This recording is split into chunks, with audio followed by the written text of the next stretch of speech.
I just got back from vacation. Got my pictures developed, and my friend sent me this newspaper. Oh, so much fun. I'm a secretary down in Boston, and I'll tell you, the best vacation ever was to go coasting on the Stephen Tabor. This is us in the fog in Northeast Harbor. It was a rainy week. I think you know what that's like. And here's us going to shore for a lobster bake, but we had a race. We raced against the LSC Wentworth. Here she is during the race. But man, it was a long day. 7 hours, 5 minutes for this race. And they shortened the race even. You know, imagine if we'd been there all day. Whew. But they started under the Gerald Sedgwick Bridge. They were supposed to, but they decided they didn't want to, it was too narrow to tack there. So they started a mile off, and we took off. And Captain Havla Hawkins of the Tabor decided to stay on the lee shore. And then we had a 1/4 mile lead at the turn into Penobscot Bay. And then we hit the doldrums. I told you, it's a very slow day. The doldrums off of Hog Island, but we made it around the mark at Green Ledge. And then we hit another set of light winds, again, off of Hog Island. But the Wentworth pulled ahead just a bit there. That's when she took the lead and went back up into Eggemoggin Reach. But at Pumpkinhead Light with the lighthouse, we took the lead, we pulled ahead for the 2-mile sail back to the bridge. And it was most exciting at the end. We were only 500 feet off of each other. It was touch and go there for a minute, but we made it under the bridge. And the Tabor won the 4th straight coasting schooner title. What a day, what a vacation.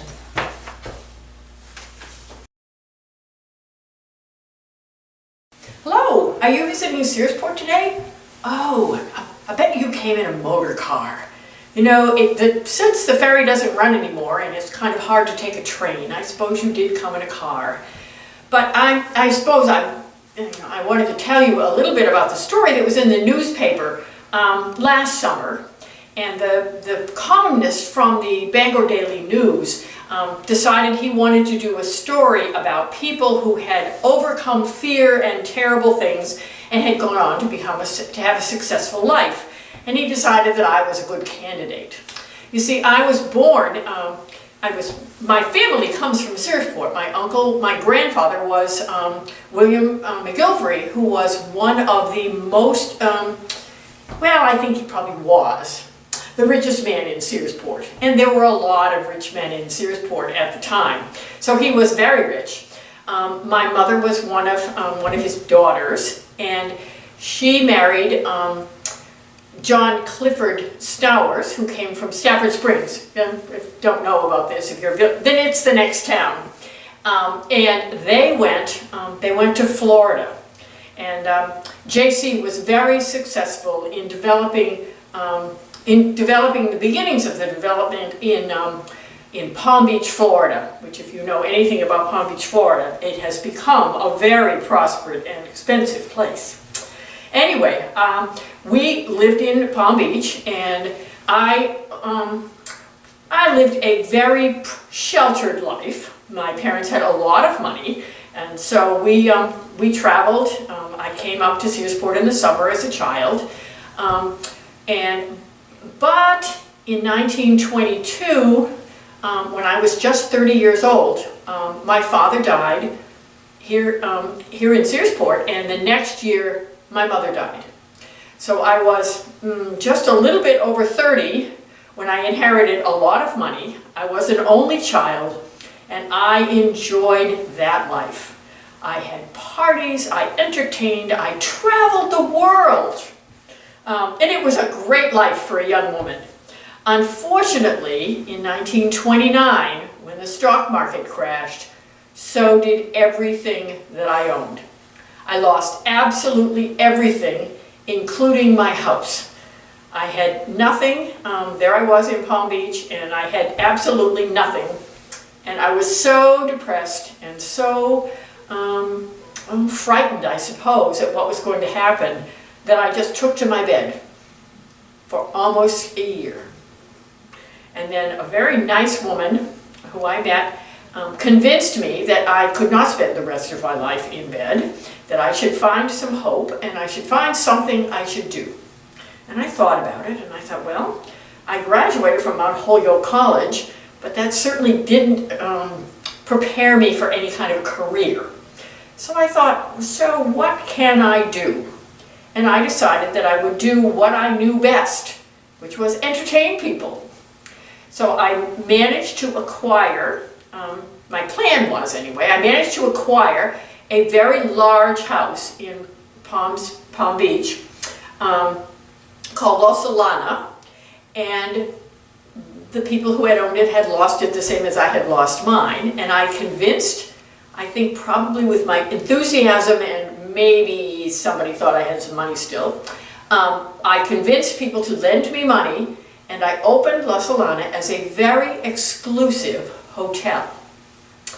And it was very successful. I think the people who had less money than they once had still wanted to winter in Palm Beach. And so they came, and it was like they were staying in a private home. There were just 16 bedrooms, and so we were able to create that sort of private home atmosphere. And as I said, we were very successful. And that was in 1931, so that was just 2 years after the crash. And then I decided that Palm Springs was not a place that I wanted to, Palm Beach was not a place that I wanted to spend summers. And I thought, my family comes from Searsport. So I looked into it, and my grandfather, William McGilvery's house, which is right down the road a little way, was available. And I decided I would start a second hotel here in Searsport. Eventually, I also managed to lease for 5 years the house across the street, the Alva Nichols house, which belonged to my aunt and uncle. So I had 2 places, and in fact, you know, when I met with a reporter who wrote the story about me, we had lunch at the Alva Nichols house at my home, and so right now I am in a position where I have rebuilt my life, I have rebuilt my career, and I have a successful life, and I'm very happy that I managed to overcome that awful depression and that awful fear. But there's more to that story than the newspaper reporter knew about, I think. I didn't tell him everything. You see, William McGilvery, Captain William McGilvery, was not my grandfather. I was adopted by John C. and Mary Stowers when I was 6. You see, and when I was traveling the world, I had to get a passport, and my passport had a line on it that said, "Your father's name." And I decided I would be honest, and so I wrote on the father's name line, I wrote that his name was Asbury Caldwell, and that I wrote that J.C. and Mary Stowers were my adopted parents. You see, the story it's a pretty amazing story, actually. Asbury Caldwell and his wife, he was a minister, a prominent minister, as was his father. And he and his wife had 4 daughters. And in 1896, when I was, how old was I? I was 4, my mother died.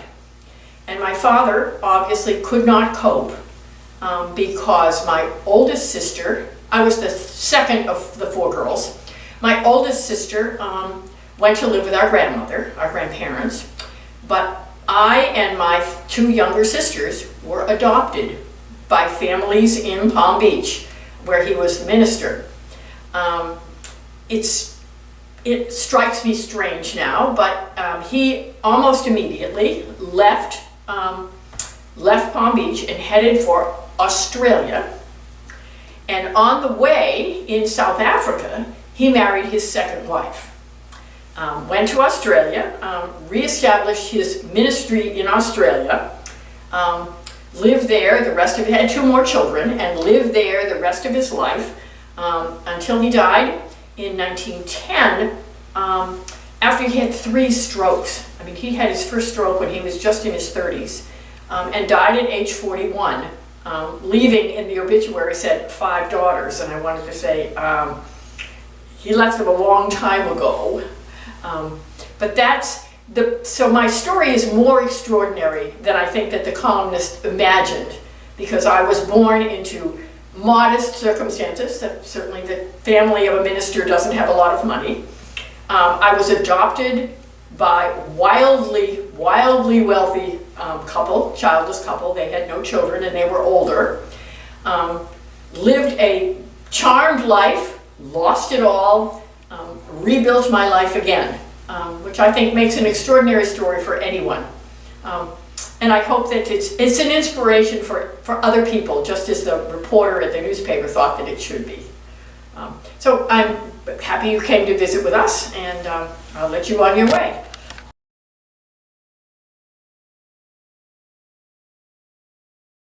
The other night, oh, what day was it? I think it was Monday, August 13th, 1906. That was the day the Kemp family gave a concert at the hall in Belfast, and I missed it. Ever since they visited, all anyone is talking about is their show, so I just had to know their story.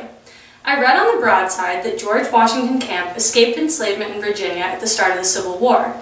He then went on to join a black regiment of the Union Army in the hopes of helping to emancipate those still bearing the shackles of enslavement he himself had once suffered.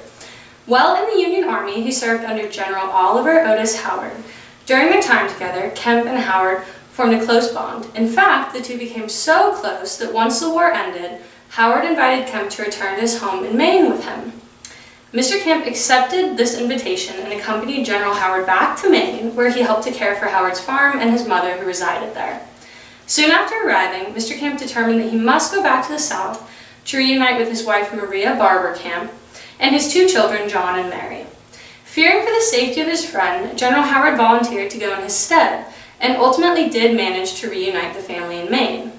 After enduring such harrowing experiences, the Kemps were finally able to make a home for themselves in Maine.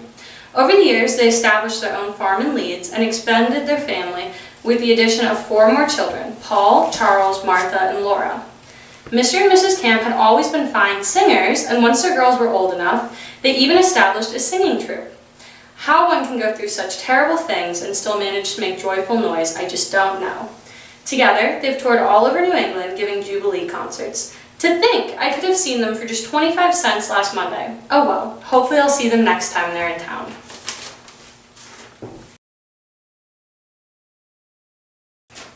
Oh, hello. Are you going to the Maine Lobster Festival? I love lobster. Everyone loves lobster. But recently I read an article about the dangers and some of the challenges that the lobstermen have to deal with, like piracy, lobster piracy. Now, in 1943, who would imagine? Of course, the pirates are not like the classic pirates depicted in Treasure Island with an eye patch, peg leg, big hat. Oh no. Please allow me to read some excerpts from an article that was published in a New York newspaper. My cousin was just visiting and shared it with me. The article is titled, "Piracy Still Lives On, Lobster."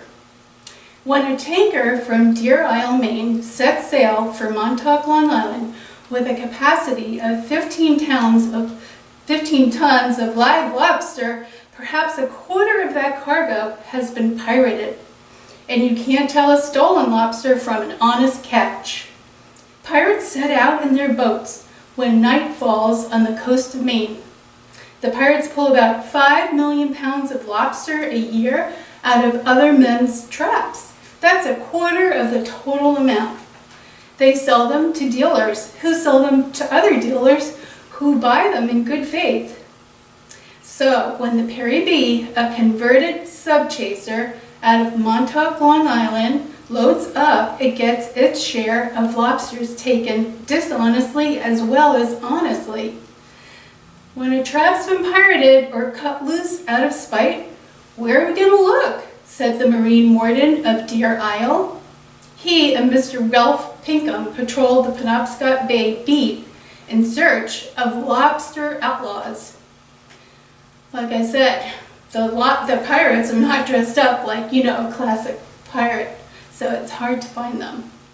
The article goes on to tell us about some of the other challenges the lobstermen face. Seems to be some feuding, the article continues.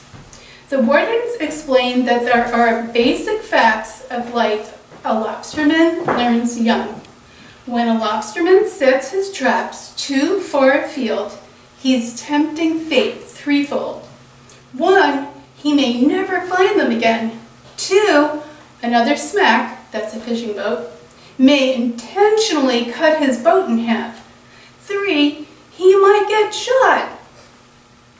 Ralph Pinkham went on to say, a couple of weeks ago, a disgruntled lobsterman steered his boat straight at this other guy's. He revved it, high as she could go, and cut this poor guy's smack clean in half.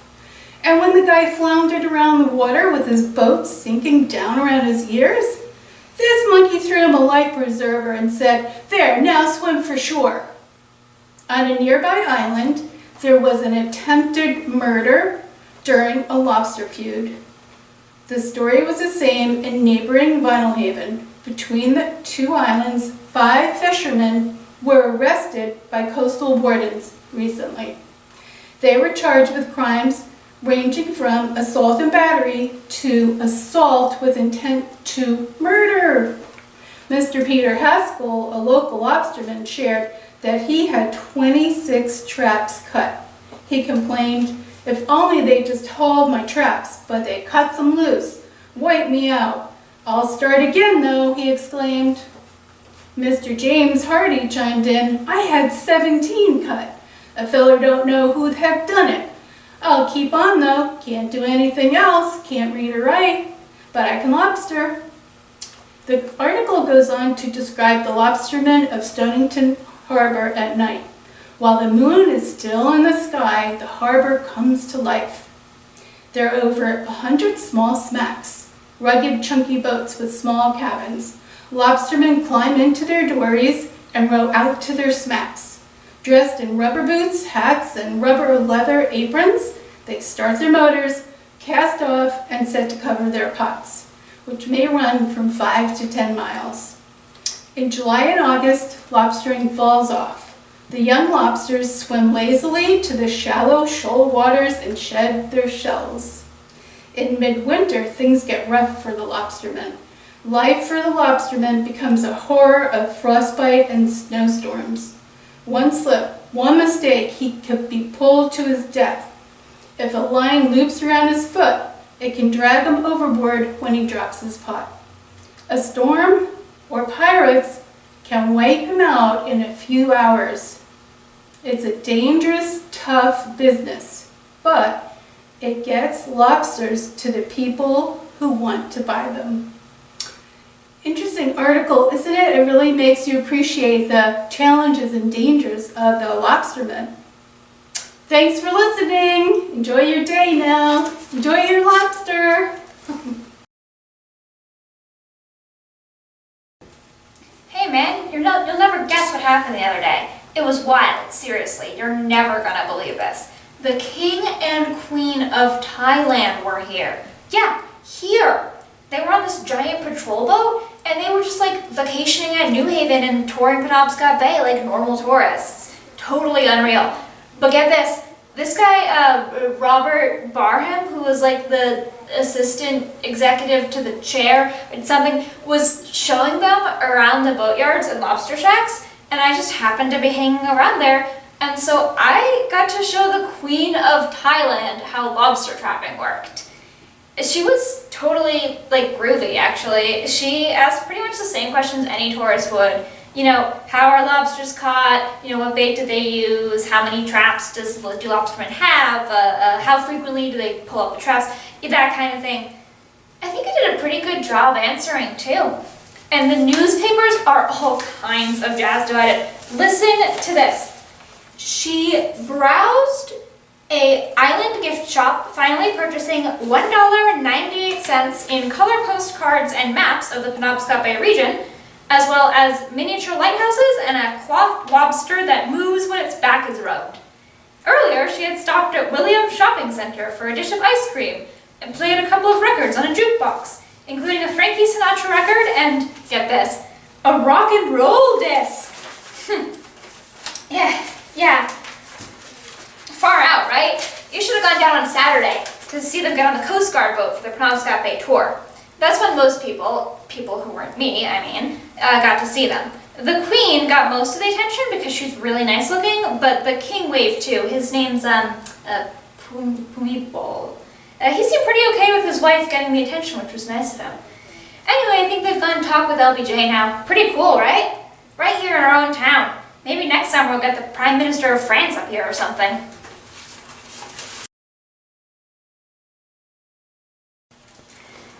Well, hello everybody. I'm here to tell you a very exciting story about myself. This is from the Boston Globe in March 23rd, 1932. Special dispatch to the Rockland Globe. Maine, March 22nd. Stanley C. Boynton of Lexington, Massachusetts, and Rockland, who holds the junior transcontinental record in a flight from Rockland to Los Angeles, was the hero this morning in another Penobscot Bay aviation epic. Boynton returned to his apartments late last night to find that frantic efforts were being made to reach him by the telephone from Vinalhaven. Adverse weather conditions promised very hazardous trip by air. A very, very scary trip. That was terrifying. Oh my goodness. He jumped into action with Charles Pelota and Ellery Preston. His aviation staff were aroused from their slumbers, and the plane was lowered from the ramp. At 1:20 a.m., in the face of a gathering storm, Boynton took off alone across the bay. The night was very murky, and the southeast winds, freshening into a brisk gale, bringing in the flakes of snow, the forerunner of a heavy storm. The flight is a comparatively short one, but in the blackness of night, and with a severe snowstorm in prospect, the situation was one that might daunt even the most daring of aviators. There we go. The return trip with wind astern. Oh, well, look at me. I'm reading ahead. The flight was a comparatively short one, but in the blackness of the night, in a severe snowstorm in prospect, I am reading my lines. The paper, that is. The paper's very important. There were tears in my Dr. Shields' eyes, when Boynton aligned his plane at the Vinalhaven port. She would not have lived until the morning, he repeated. And now, the return trip with wind astern, it was accomplished more speedily. At 2:00 a.m., Boynton's plane was placed back in Rockland with patient and her physician. At the Knox County Hospital, it was stated that it was a maternity case, that Mrs. Emmeline Wadsworth was resting comfortably. A sturdy airplane and a brave aviator had won another race with death. Well, that's me. I am the woman in this story. Well, it was one of the most terrifying things in my life.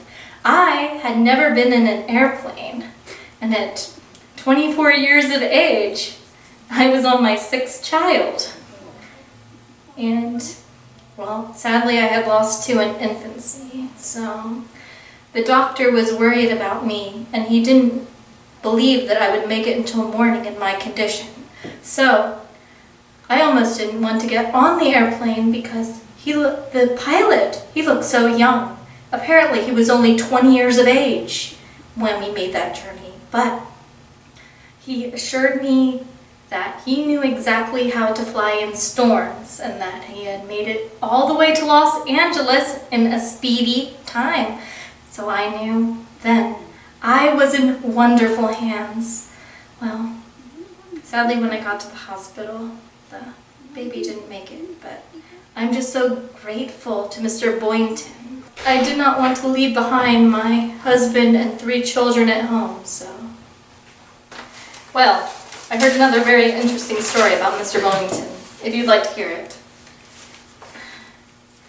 In the Bahamas, he was responsible for flying a Mr. Dupont into the Bahamas to kidnap his own children. A very interesting custody dispute, I'm sure. Eva and Zoe. 2 of them. Only 2 of them.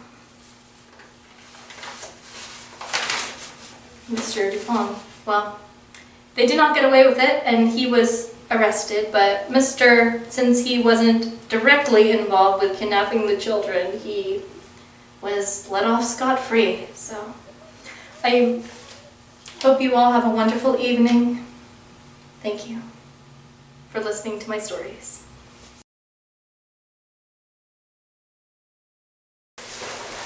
Well, there you are. Your group from the Masons coming back on the Sedgwick excursion should have been here hours ago.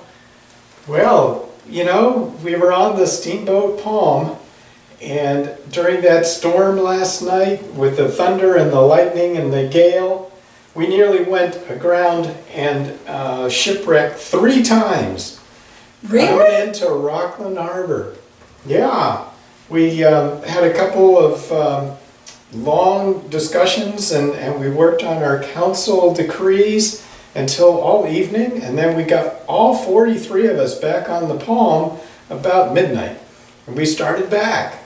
And we started across Penobscot Bay, and we were just above North Haven, and that storm broke against us suddenly, and good old Captain Buttman lost control of the boat in the middle of the storm, and we had crashing waves and wind, and he just wasn't able to control it very well, and he ended up on the ledges below Mark Island. Mercy me. And he crashed in about 2 o'clock in the morning, and then we were aground. So a couple of our guys jumped off onto the ledge, and 2 more took life jackets and they jumped overboard. We threw them a gangway, and they grabbed it, fortunately. And then suddenly we were free, and we stayed and tried to get them back on board. But the waves and wind blew us into a second ledge. What happened to those maroon men? Well, finally we did get back to where they were, and we dropped our lifeboat. Immediately it capsized. But then with the lightning flashes giving us some visibility and hours of work, we managed to get all of them back aboard. Poor Ed Maxey was unconscious. Then the crew is bailing and is pumping the bilges clear of the seawater. And while that's happening, we crash into a 3rd ledge. Now, hard aground. It was hard to believe, I'll tell you.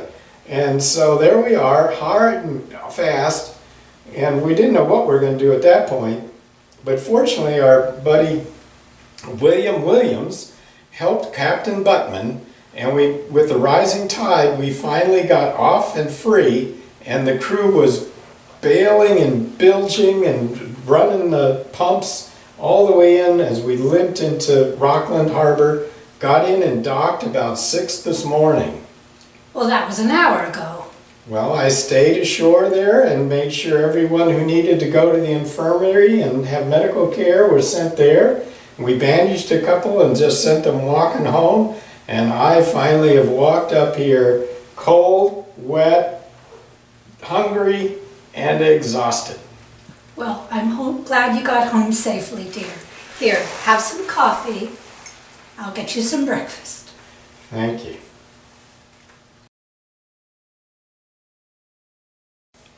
May 17th, 1901. I'm Rex Murphy, reporter for the Bangor Daily News, and I'm here on the docks of Bangor with Captain Chapman of the Kitty Lowry, a smart little schooner who's come into port just now. And Captain, I know Usually the Kitty Lowry brings lime from Rocklands to Bangor. Yep. Usually you go from Bangor to Dark Harbor with some lumber. Oh, yeah. And then from Dark Harbor you go to Rockland, pick up some lime, bring it back to Bangor. But today, I understand, from Rockland you brought not just lime, but also a story. Would you care to share with us your story? I really don't got the big deal. It's a secret. Well, I know you're a man of few words, but I urge you, think of the scientific value of your story. Think of the public interest. As you know, there's been rumors and tall tales told of the sea serpents in Penobscot Bay for many years. But, they've been told a lot by people from away. But you're no Jerseyite. You're no wild-eyed dreamer. You're a good and true state of Maine sailor from the steady-going town of Northport. So please, tell us what you saw. Well, that's right. I'm not the type to listen to tall tales or stories told based off of margaritas or Manhattans. I don't believe in sea serpents and dragons and all those kinds of fairy tales, but what I saw, I really did see out there with my own two eyes, and it was a mighty monstrous creature, if I do say so myself. Well, what did it look like? Well, my first mate said, "Hey, come take a look at this," when he was above decks. I was below decks, and there I was, 200 yards away from our little ship. It was by Camden off the coast of Mark Island, and, well, I'd say it was about 8 feet above the water, maybe 45 feet long, and it was quite the big snake, but that's all it really was, a snake. No fangs, big old teeth or horns or anything like that. How thick would you say the neck was? Probably as thick as a man's arm, maybe like what width of a stovepipe near the body, but even though it was really big and about as fast as a ship, it looked like your everyday sea snake, all black and glossy on top with a white underbelly on the bottom. Like your ordinary serpent, only, well, much, much bigger thing. And did it threaten you? Were you ever in danger? Oh no, I wouldn't say that. When it first appeared, it was looping its whole neck around, jumping and waving like a swan or something like that. It would dive deep down underwater to who knows where, and it would come right back up again and jump right over us. I felt like it must have been playing with us or something. It was a frisky old serpent, and I think that it was kind of cheery at the time. I don't know, maybe it had some Crow Cove clam juice cocktails before I saw it. And would you be willing, I see some people are smirking out here and thinking this might be a little bit of hocus pocus, but would you be willing to swear to the veracity of this story? Oh yes, I would swear that this is true on anything, yeah, because I'm not an imaginative type. I'm not creative. I leave all the imaginations to romantics and poets and people like that. But I only believe what I see with my own two eyes. You see, I'm a realist, but what I saw was as real can be. And I would swear on a stack of Bibles as long as the snake itself that there really is a sea serpent down in that harbor. Well, there you have it, folks. Take it from me, take it from the captain. Give the sea serpent a chance.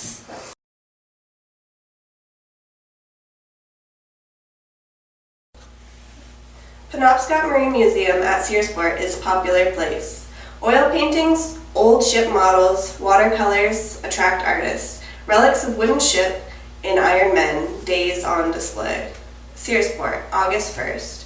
Folk from all over the country are visiting the Penobscot Marine Museum to examine closely the exhibits of half models and oil and watercolor paintings of ships of long ago. being shown in the 4th annual loan exhibition throughout the season. The exhibit will close after Labor Day. While the museum itself is historical with a permanent collection of charts, logs, maps, half models of various ships, barques, and schooners, built in Searsport, Belfast, Rockland, and other ports on Penobscot Bay, and other nautical objects interestingly commemorating early days of the community. One section of the museum is devoted to exhibitions of art featuring many items of the golden era of sailing ship days. As one enters the museum, they are greeted by Herbert N. Colcord of Searsport, custodian this season, and also one who is especially interested in the museum, as he is a son of one of the Searsport's master mariners, Captain J. Herbert Colcord. Mr. Colcord spent his youth on board his father's vessel, and later went to sea with his uncle, Captain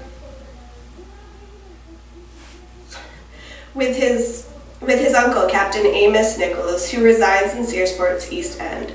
Captain Colcord was lost with a ship on his 4th voyage. It was the 3 Skysail yard ship Elizabeth, built at Newcastle, Maine by Haggett and Company, mainly with captain subscribed by Searsport's sea captains, active and retired, and their relatives. She hailed from Searsport, and the 3 captains who were in command during her sea life were natives of that town. When Colcord was 11 years old, with his mother and sister, Maud Colcord, 17 years of age, he went on a voyage with his father, Captain Colcord. As they were returning from a trip around the Horn on the ship Elizabeth, at the entrance of San Francisco Harbor, a terrific storm came up, and of the 29 persons on the Elizabeth, 18 were lost. Among those saved were Mrs. Colcord, her daughter and son, the present custodian of the museum. The badly mutilated body of Captain Colcord was found on the beach the next day, being later embalmed and brought to Searsport for burial. Attracting much attention at the museum this season is the Chinese cabinet in blackwood in gold lacquer, inlaid with ivory and mother of pearl, purchased in Hong Kong about 1800 by Captain Eben Curtis of Searsport, master of the ship Tilly E. Starbuck, for the Starbuck family of New York, owners of the vessel. Later it was purchased of the Starbuck heirs by the late Captain Albert N. Blanchard and has been presented to the museum by Mrs. Blanchard. One of the most remarkable exhibits is the model of the medium clipper ship Andrew Jackson, launched from the yard of Irons and Grindle at Mystic, Connecticut in March 1855 under the name of Belle Hoxie. Her figurehead was an image of the soldier statesman for whom she was named. In 1863, the Andrew Jackson was sold to go under British flag without change of name. She was lost in 1868. A rigged scale model of clipper ship Lightning, designed and built by Donald Mackay in 1854, is shown. The Lightning made the fastest 24-hour record for a ship under sail, 436 miles, for an average of over 18 miles an hour. The model is owned by James F. Barden of Prospect. A model of a sailing sloop made by Captain Charles H. Joy of Camden in 1902 has been presented to the museum by W. J. Lauda of Chestnut Hill, Philadelphia. Ralph C. Urban, president of the Brooklyn Model Makers Society of New York, summering at Lucerne in Maine, has lent the museum a group of interesting models in glass cases. They include a friendship sloop, a Maine Pinky, a Maine coasting schooner, and Admiral Perry's ship Roosevelt, in which he discovered the North Pole. The Pinky was built in Trenton in 1842, a distinct type popular in the New England coast and the Grand Banks fisheries of the early 1800s. On display is a medicine chest purchased by Captain David Nichols for use on the Searsport ship Lucy A. Nichols about 1865 to 1870. This chest has been donated by Mrs. Lucy D. Burley. There's a group of 4 watercolors by Charles Rosner, which have been lent by Clifford N. Carver. They include the brig Celia M. Carver, built at Brewer, Maine, by George Albert Carver, 1860. Ship John Bunyan, 647 tons, built by Master John Carver, 1850. Bark C.D. Bryant, 929 tons, built at Carver Yard in Searsport in 1878. The schooner Virginia Dare launched at Damariscotta in 1918. Oil portraits. There have been assembled a collection of oil portraits of Searsport captains and their wives. Several of special interest include a Chinese oil portrait of Captain Phineas Pendleton, II, one of the most distinguished Searsport shipmasters of early days. He was born August 29, 1806, and died July 19, 1895, at the age of 88 years. In the course of his active seafaring career, he commanded during a period of over 60 years, 24 vessels. Mrs. William Ford has presented the museum with his portrait.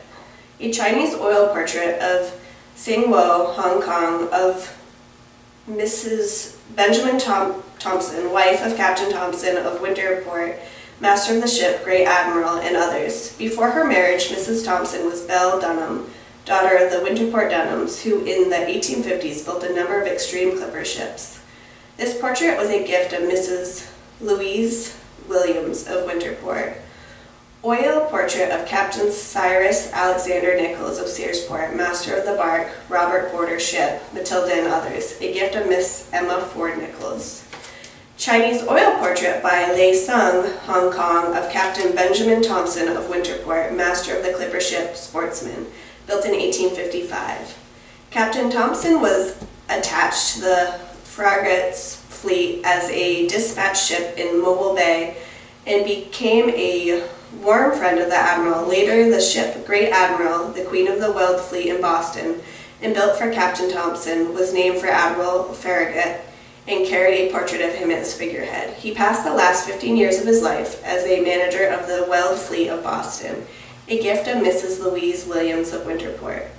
Included among items on display is a Chinese astrologer's compass used for forecasting the proper location of buildings and other purposes, an antique octant about 1830, a log glass, coral from the South Seas, a chronometer owned by Captain Charles Gordon of the Searsport about 1820, work of Alaskan Indians brought home by Frank E. Shute after a week spent in Arctic Alaska waters, and USS Thetis in the late 1800s, lent by Colonel F.F. Black, and many, many other smaller objects too numerous to mention.